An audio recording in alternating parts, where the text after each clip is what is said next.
You've had the quotes for getting the spray foam out of your loft, and let's be honest, the numbers made you wince. So now you're wondering the obvious thing. The foam's right there. You're fairly handy. There are kits online for a few £100. Can you just remove it yourself?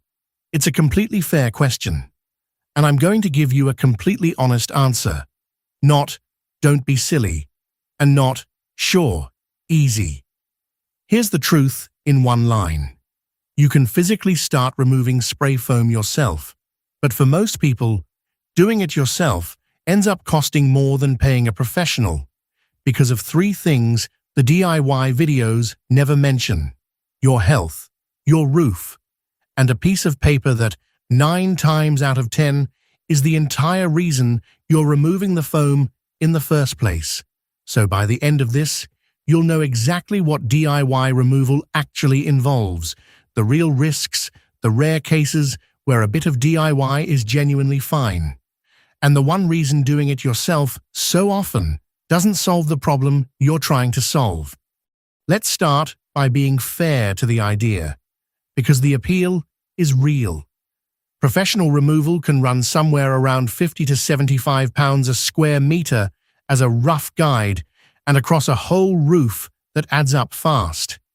Meanwhile, there are kits and tutorials all over the internet making it look like a weekend job with a scraper and a bit of elbow grease. If you've stripped wallpaper or pulled up old flooring, it doesn't look that different. I get it. But here's the first thing you have to understand, and it changes everything. Spray foam is not loft insulation in the way you're picturing it.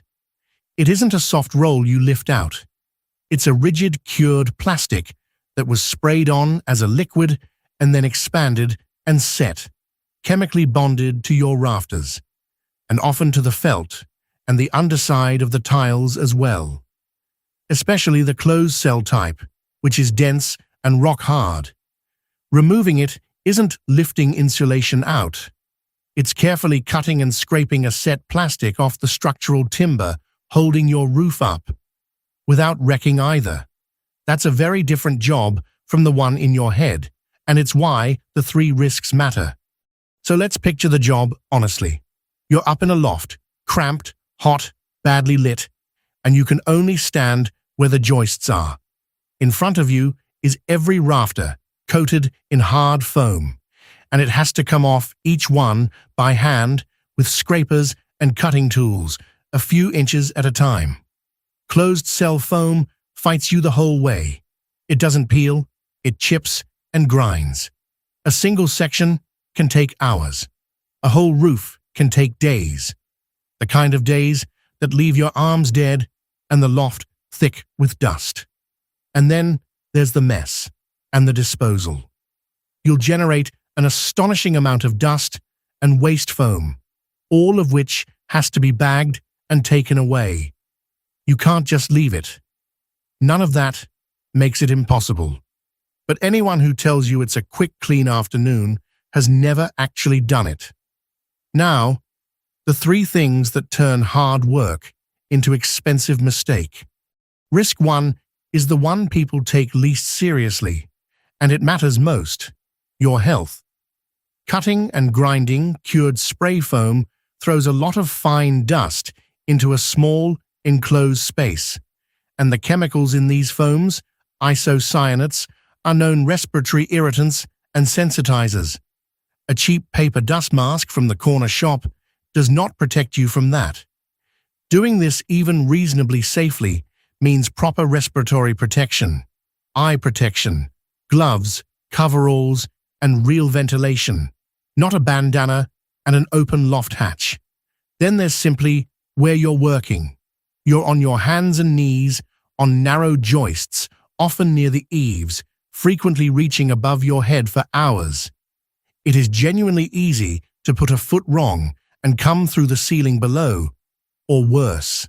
This is not scaremongering, it's the reason professionals wear the kit and work in pairs. If the phrase isocyanate exposure in a confined roof space gives you pause, that's the correct reaction. Weigh it honestly before you buy a kit. Risk 2 is the one that hits your wallet.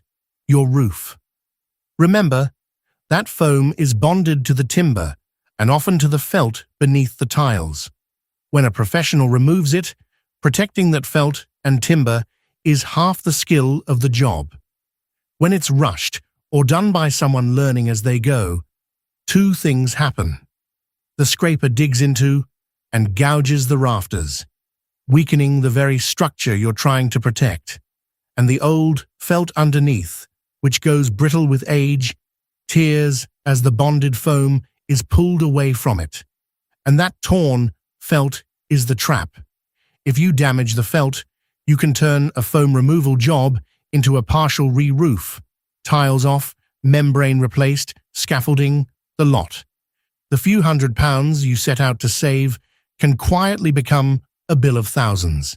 This is exactly why the survey and the careful, protected removal matter, and it's the single most common way a DIY attempt ends up costing far more than the quote you were trying to avoid. And now risk 3, and this is the one that quietly defeats the whole plan, so stay with me. Let's be generous and imagine you did a perfect job. Foam gone, timber undamaged, felt intact. Beautiful. Here's the problem. Why were you removing it? For almost everyone, the honest answer is a mortgage or a sale, a lender or a buyer's surveyor who needs proof the problem is gone. And that proof is an independent certificate. Ideally, a chartered surveyor's sign-off confirming the foam's been removed and the roof is sound. You cannot issue that certificate for your own roof. Your say-so and a photo of a tidy loft is worth nothing to a mortgage lender. You're an interested party marking your own homework, exactly like the cowboy firms we warn about. So even a flawless DIY removal often leaves you exactly where you started on the thing that actually matters. No independent sign-off, no cleared mortgage, no reassured buyer. You did all the work, took all the risk, and still can't prove it. That, more than anything, is why DIY so rarely solves the real problem. I promised honesty, so let's be fair the other way too. Are there cases where a bit of DIY is reasonable? Yes, a few. If it's a small, easily reached patch of the softer open cell foam, you're genuinely competent and properly kitted out. The felt underneath is clearly modern and sound, and, crucially, it's not tied to a mortgage or a sale. Then carefully taking it off yourself can be a sensible job. But if any of these are true, put the scraper down. If it's for a mortgage or a sale, because you'll need that independent certificate anyway. If it's the hard, closed cell foam. If it covers a large area or the whole roof. If you're not certain what the felt underneath is, or what condition the timbers are in. Or honestly, if you feel any real doubt at all. In every one of those cases, the smart money isn't on saving a few £100s. It's on getting it done right once with the paperwork to prove it. If you've weighed all that, and you're still going to tackle a small job yourself, then at the very least, do it properly. Here are the non-negotiables. Wear real respiratory protection, rated for fine dust and fumes, not a paper mask, plus goggles, gloves, and coveralls. Ventilate the space as much as you can. Never work at height alone. Have someone with you. Put down proper crawl boards so you're never trusting your weight to a ceiling. Work slowly and protect the felt and timber like they're precious, because they are. The moment you feel the felt starting to lift, stop. Bag and dispose of the waste foam responsibly, not in your household bin. And here's the important one people skip.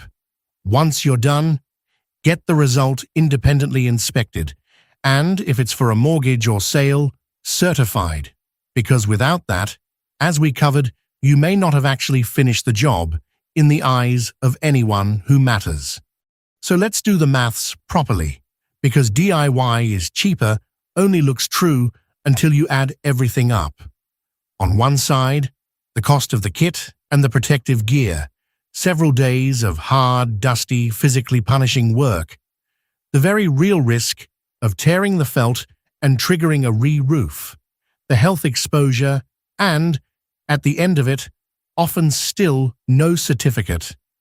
On the other, a vetted professional who does it safely, protects your roof, clears the site, and hands you the independent sign-off that actually unlocks your mortgage or your sale.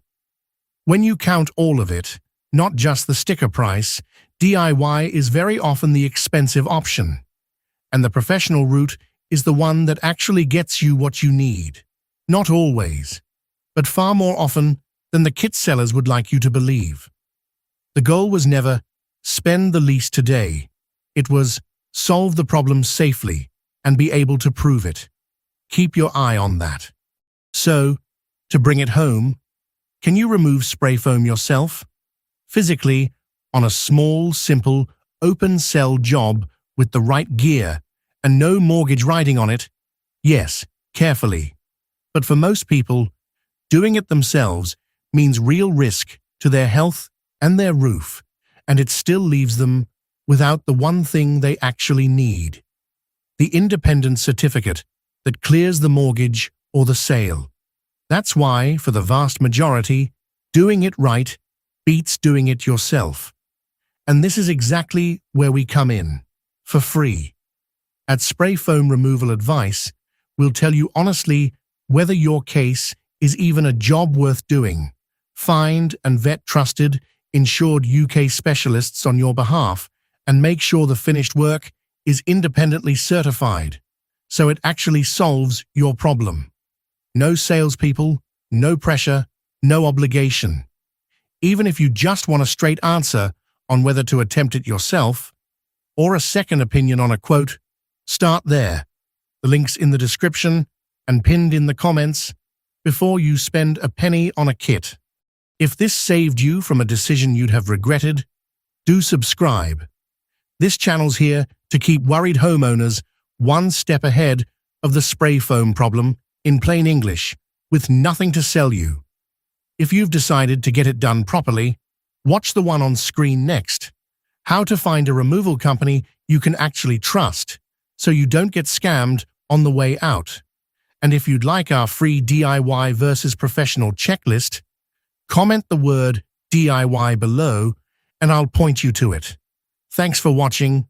Whatever you decide, be safe up there and don't let anyone rush you.